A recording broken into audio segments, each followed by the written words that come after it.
Auspician este programa Colegio de Abogados de Río Cuarto, Gobierno de Córdoba, Municipalidad de Río Cuarto. ¿Qué tal? Bienvenidos, muy buenas tardes. Está comenzando Sujetos de Derecho. Hoy vamos a hablar de tres temas realmente importantes. Uno, la reciente sanción de la ley de alquileres. Otro de los temas ya en debate, el teletrabajo en la República Argentina. Y en los vivos de nuestras redes estuvimos hablando con el doctor Raúl Torre. Bienvenidos, esto es Sujetos de Derecho, una mirada legal sobre temas sociales.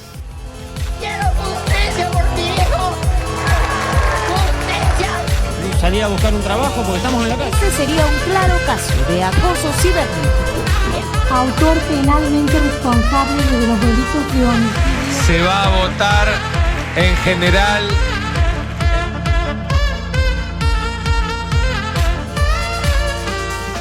Vamos a hablar de la nueva ley de alquileres. ¿Cuál será el impacto en el costo inicial de los contratos? El Congreso aprobó una nueva norma que reforma el vínculo entre propietarios e inquilinos. ¿Cómo impactará la forma de actualización de los valores a partir de la reglamentación prevista para fines del mes de septiembre?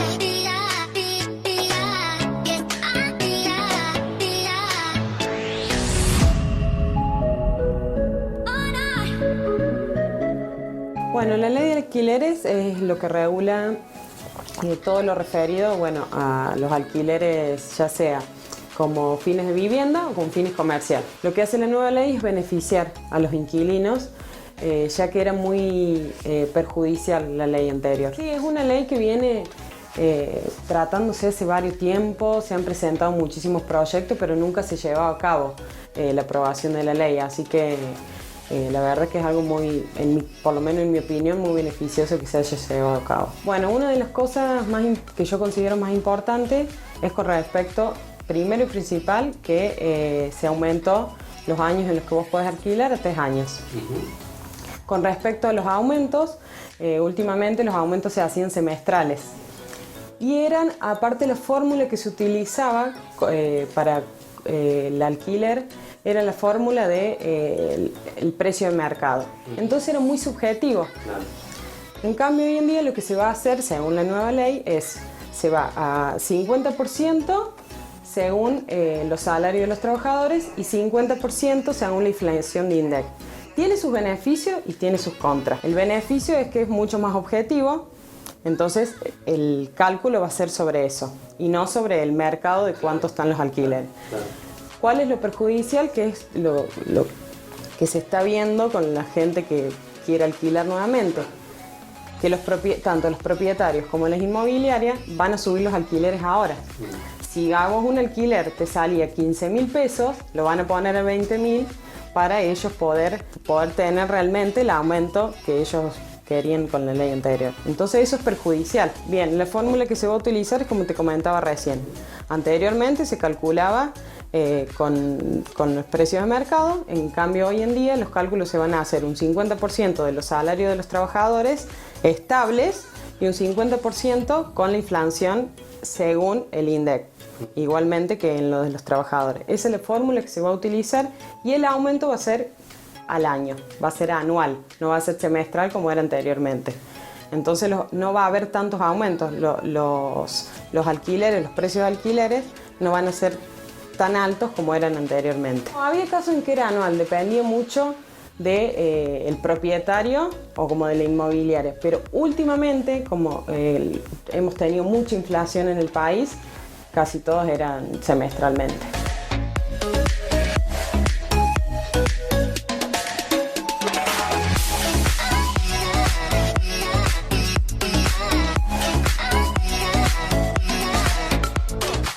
Tenemos dos casos que si te vas antes, puede ser con causa o sin causa. Si es con causa, avisando con tenés un problema que no te lo arreglan, por ejemplo, en tu alquiler se te rompió algo. Entonces no podés vivir, se te rompió el agua, el caño, y no te lo arregla el inmobiliario, bueno, avisas y si el inmobiliario no te lo arregla o el propietario no te lo arregla, te podés ir con causa. Y sin justa causa, o sea que es según si es vivienda habitacional o si es comercial. Si es vivienda habitacional, avisando en el primer año, el segundo o el tercero, con 3 meses de anticipación, no tenés que pagar multa en el caso de que sea habitacional. En el caso de que sea comercial, son en el primer año, después de los 6 meses, podés rescindir el contrato y hay que pagar 1 mes y medio de alquiler. Y después del año tenés que pagar una multa de 1 mes de alquiler. Ese es en el caso de comercio. Pero con esta nueva ley hay mucho más beneficio para los alquileres habitacionales. Y es más, se crea un nuevo programa, un programa social para poder acceder a la vivienda mucho más fácil. El inquilino, digamos, puede él mismo hacer arreglos o lo que necesite en la casa y eso se va a descontar de los alquileres. Si es que en caso de que el propietario no lo realice.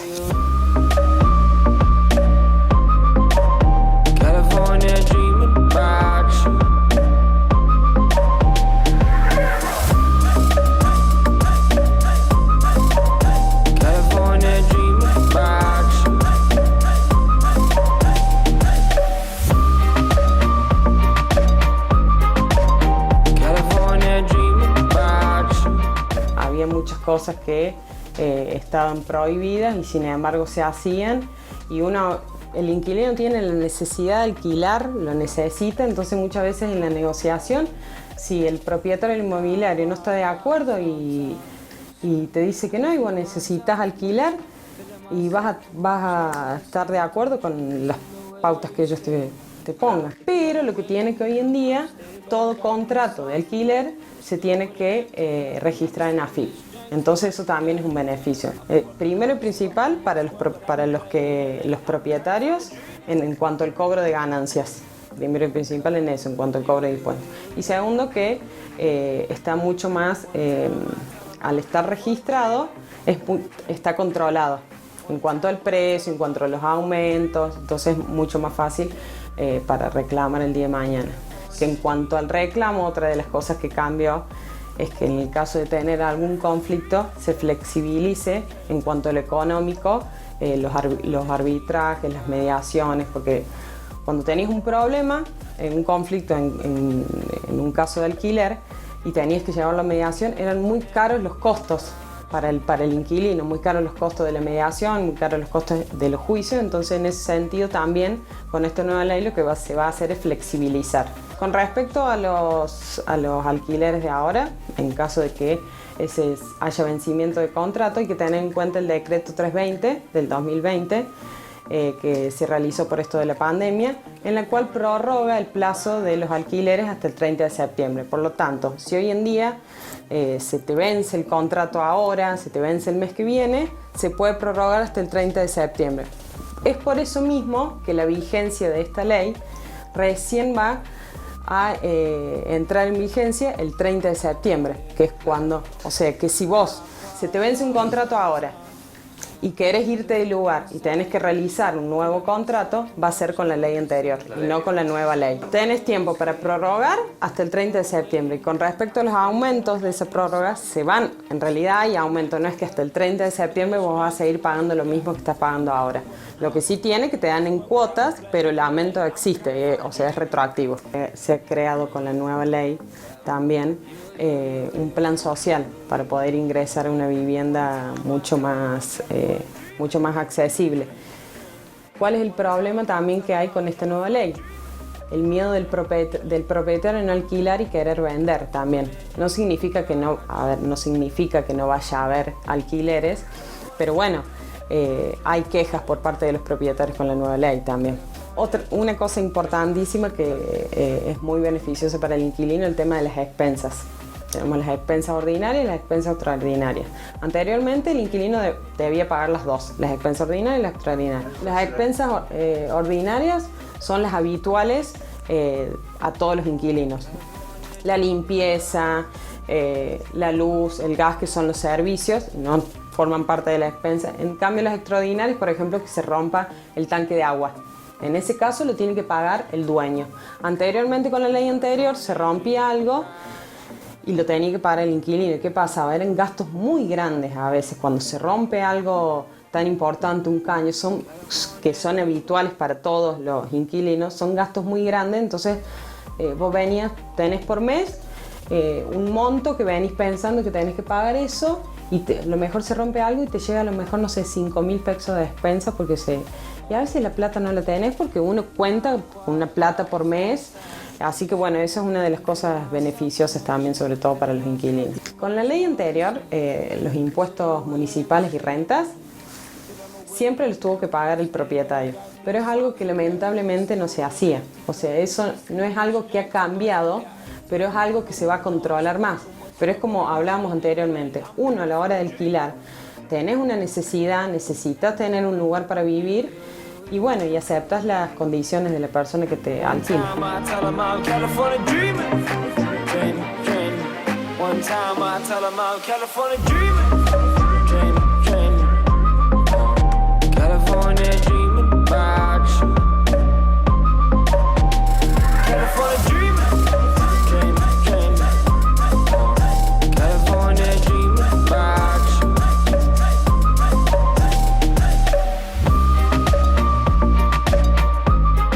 Nos vamos a la pausa comercial. A la vuelta, estén atentos, vamos a estar hablando de un tema muy actual, el teletrabajo. Ya venimos. Positivo y flojo de papeles, la Justicia Federal de Mar del Plata intervino en el caso de un hombre que ingresó a la ciudad proveniente desde Córdoba con papeles falsos y dio positivo de COVID-19.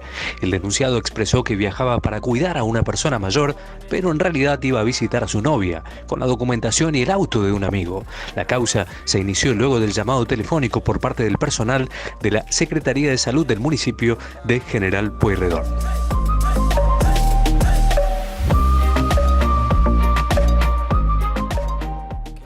Para frenar el coronavirus, quédate en casa. Acordate que podés pagar tus contribuciones online en atrip.riocuarto.gov.ar. También podés usar linkpagos.com.ar y pagomiscuentas.com. Adherite al cedulón digital y si estás al día, tenés un 5% de descuento. Realizá tus consultas y pagos sin salir de tu casa en atripriocuarto.gov.ar o comunicate gratis al 0800-444-5454, opción 3. Nos cuidamos entre todos. Gobierno de Río Cuarto. Estamos cerca. La provincia retoma la obra pública para que Córdoba siga creciendo aún durante la pandemia. Hace un año cerrábamos el anillo de circunvalación y ahora seguiremos avanzando con una mega obra de ampliación. Juan Schiaretti anunció la construcción de un tercer carril por sentido a lo largo de los 30 kilómetros preexistentes que se sumarán a los ya finalizados como parte del cierre. En esta nueva etapa, además, se levantarán 26 nuevos puentes, desagües, iluminación, señalización, banquinas y barreras de defensas, y se reacondicionarán los distribuidores de tránsito para ampliar la capacidad de circulación y mejorar la seguridad vial en todo el anillo. Las obras comenzarán de forma inmediata en dos frentes. En el Arco Norte, con 2 nuevos puentes sobre el ferrocarril y la calle Macay Gordon. Y en el Arco Sur se construirá el tercer carril por sentido entre el distribuidor de la Ruta 36 hacia Río Cuarto y el distribuidor camino a San Carlos. Seguimos haciendo obras clave para el progreso de los cordobeses.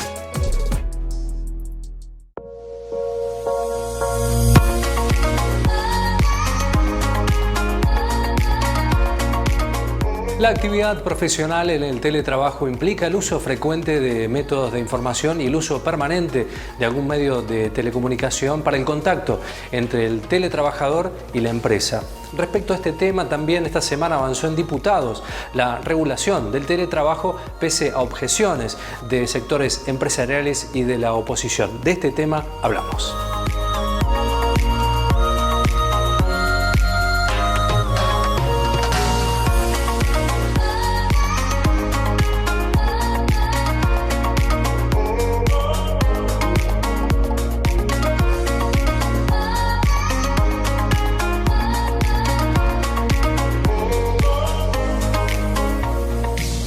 El teletrabajo teletrabajo, el trabajo a distancia o el home office o trabajo remoto es entendido como aquel trabajo en que una persona realiza sus actividades de manera parcial o total desde su domicilio bajo la dependencia de otro, pero siempre mediante el uso de la tecnología, de la información o de la comunicación. Las empresas que utilizan el teletrabajo en este último tiempo se pueden clasificar de distintas maneras. En cuanto a los usuarios de esta nueva modalidad contractual en el ámbito del trabajo, podemos mencionar dos cuestiones. Por un lado, la clasificación que regula en función de la naturaleza de la actividad. Están quienes pueden adoptar esta medida y quienes no pueden adoptar esta medida. En cuanto a los que pueden adoptar esta medida y no la toman, la ley de contrato de trabajo a través del artículo 78 estipula una responsabilidad por violación al deber de ocupación. En cuanto a la otra clasificación la tenemos marcada por los decretos de necesidad y urgencias que han ido surgiendo, y este decreto clasificó el trabajo de manera esencial y no esencial. Pero siempre teniendo en cuenta que el artículo 75 de la Ley de Contrato de Trabajo le exige al empleador que tenga en cuenta las medidas para resguardar la integridad psicofísica y la dignidad del trabajador. Entonces, teniendo en cuenta ese artículo específico, nosotros podemos decir que estas medidas adoptadas de trabajo a domicilio o trabajo remoto han sido beneficiosas para tal resguardo.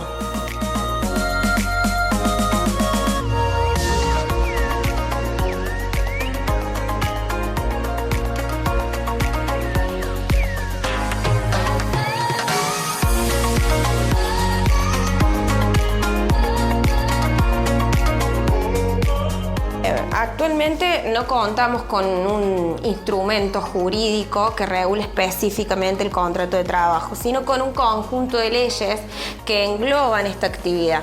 Por un lado tenemos la Ley de Contrato de Trabajo, precisamente regulada en la Ley 20.744, y por el otro lado la Ley 25.800, que está ratificada por el Convenio 177 de la Organización Internacional del Trabajo. Este convenio habla y estipula el trabajo a domicilio y principalmente establece la igualdad de trato y de condiciones entre el trabajador que presta su fuerza de trabajo de manera presencial y aquel que lo hace de otra manera. Las consecuencias que ha tenido esta modalidad o lo que ha modificado ha sido principalmente las condiciones de trabajo. En un primer momento podemos decir que se han modificado las condiciones personales, se altera la privacidad, se pueden volver difusos los límites del trabajo. Cuando decimos que se vuelven difusos los límites del trabajo, podemos hacer mención a los límites de la jornada de trabajo, a su extensión o a el derecho a desconexión digital, como también ha implementado cambios en cuanto a los gastos que en un principio corrían en cabeza del empleador y que ahora los asume el trabajador como propios.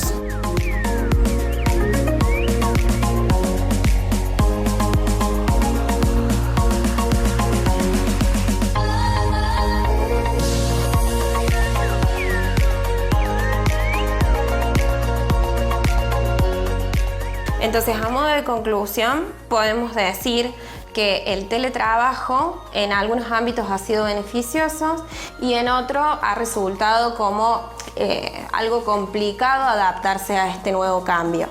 Si bien actualmente, como decíamos, existe un vacío legal respecto a este tema, podemos decir también que se han presentado 14 proyectos los diputados de distintos bloques, a fin de regular estos aspectos que veníamos diciendo que han sido modificados, como son la jornada de trabajo, la compensación de los gastos, el derecho a la intimidad y a la privacidad. Entonces, podemos tomarlo también como algo positivo que se viene a futuro, y teniendo en cuenta que esta medida, en el contexto que estamos transitando, es satisfactoria. Bueno, todo este cambio ha implicado cambios en la jornada laboral, en lo que se ha extendido, y también donde decíamos no están marcados los límites, están muy difusos entre la responsabilidad que tiene el empleador y la responsabilidad que tiene el trabajador, entre si se paga las horas extras o no, si corresponden, y cómo se controla y cómo se lleva ese control de la real horas trabajadas. Surge la necesidad de una regulación, tanto por esta situación que estamos atravesando, como también la expansión de la tecnología que ha surgido en este último tiempo.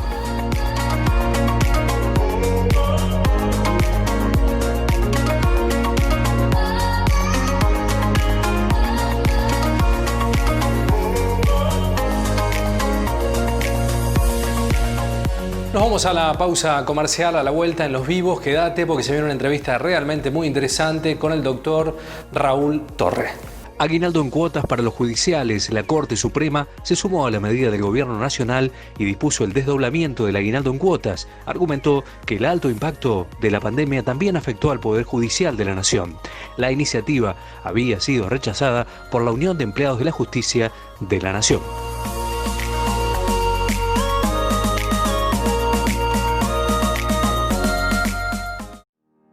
Acordate, cada vez que salgas de tu casa, tenés que utilizar un tapaboca para cubrirte la nariz, la boca y el mentón de manera envolvente. Ten en cuenta que el uso de este dispositivo de protección es obligatorio en la ciudad de Río Cuarto. Antes de colocarlo, lávate las manos con agua y jabón. Debe quedar pegado a la cara para que no filtre nada y evita tocarlo mientras lo tengas puesto. Cambialo cuando esté húmedo. Retíralo desde las tiras elásticas sin tocar el frente. Y lavalo todos los días con agua caliente y jabón o agua con lavandina diluida. Nos cuidamos entre todos. Gobierno de Río Cuarto. Estamos cerca. La provincia te acompaña en este momento de crisis por la pandemia. Si sos propietario de un pequeño gimnasio de barrio, o de un jardín maternal, o tenés un emprendimiento o un comercio de barrio, o sos artista o cuentapropista, la provincia te pone a disposición créditos a tasa cero para ayudarte a solventar la crisis por la pandemia. Más información en www.fbco.org.ar.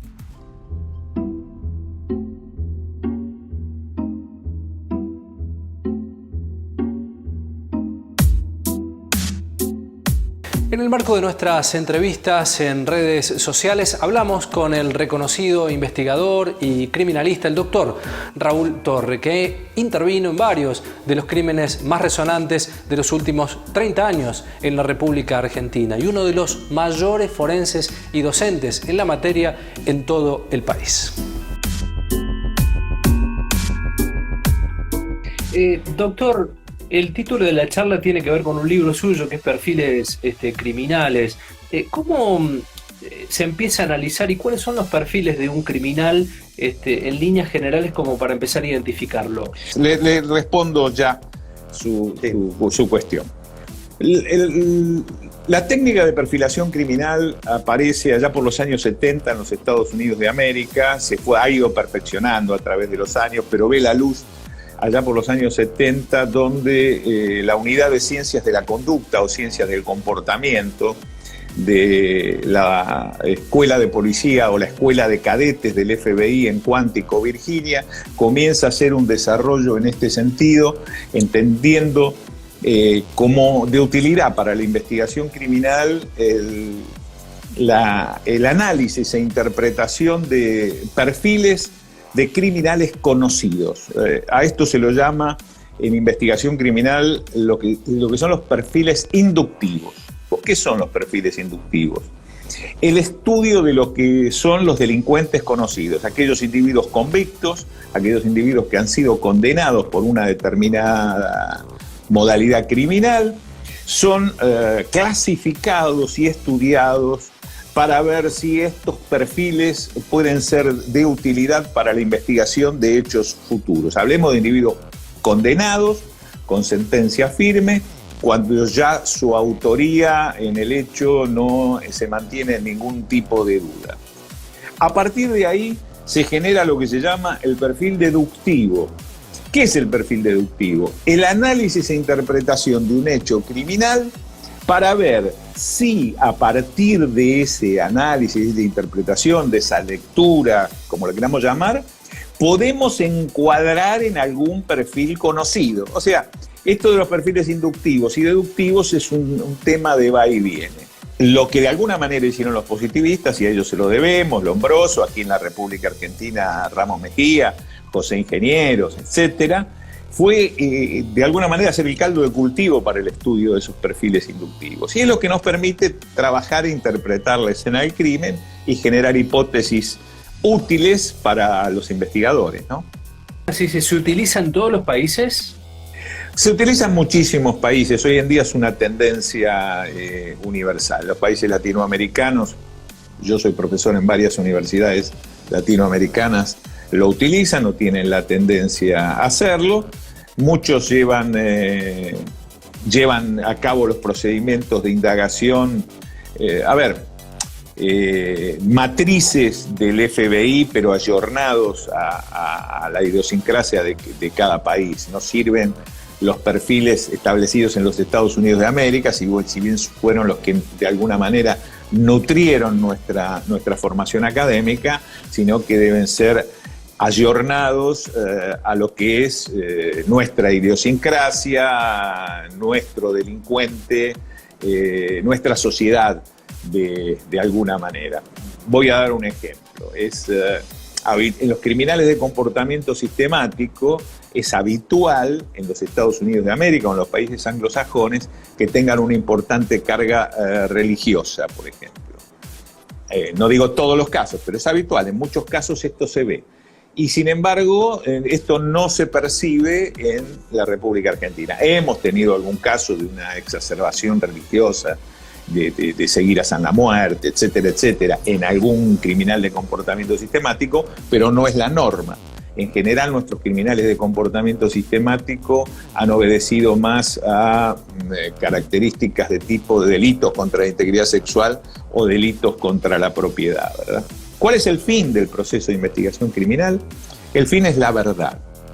Ahora, ¿es suficiente que nosotros encontremos la verdad o que creamos que hemos arribado a la verdad? No.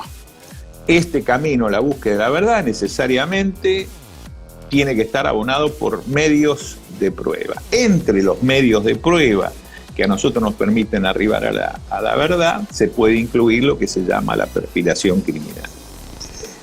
¿Cuáles son los elementos ante una muerte violenta que nosotros vamos a aplicar a un proceso de investigación criminal? Vamos a aplicar el análisis e interpretación de la escena o del escenario criminal, el análisis e interpretación de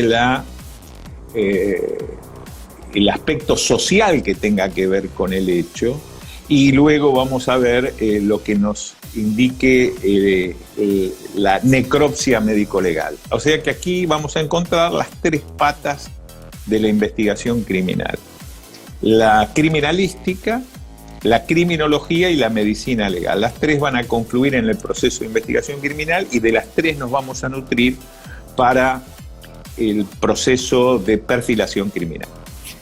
Doctor, ha sido muy amable por su tiempo, básicamente. Se ha sumado muchísima gente. Agradecerle enormemente la posibilidad de poder charlar un rato desde este lugar y esperemos que cuando el COVID-19 pase nos podamos encontrar por lo menos en Córdoba, en alguna charla mano a mano para seguir hablando. Por supuesto, yo voy mucho a Córdoba justamente por mi actividad académica, así que va a ser un placer. Un saludo afectuoso para todos desde Buenos Aires, porque he visto que se ha integrado gente de todo el país. Un saludo para todos y a quedarse en casa dentro de lo posible, Final del programa, muchísimas gracias por habernos acompañado. Recuerden que pueden seguirnos en redes sociales, estamos en Facebook, estamos en Twitter, estamos en Instagram también. Te podés suscribir sin ningún tipo de costo a nuestro canal de YouTube. Presionando la campanita, ahí tenés el aviso de todas las charlas que venimos desarrollando en la semana. Gracias por habernos acompañado una semana más, por estar en contacto a través de distintos puntos de la República Argentina, por enviarnos sus mensajes y la tratativa de temas. Nos reencontramos el próximo domingo para ser sujetos de derecho, una mirada legal sobre temas sociales. Auspician este programa Colegio de Abogados de Río Cuarto, Gobierno de Córdoba, Municipalidad de Río Cuarto.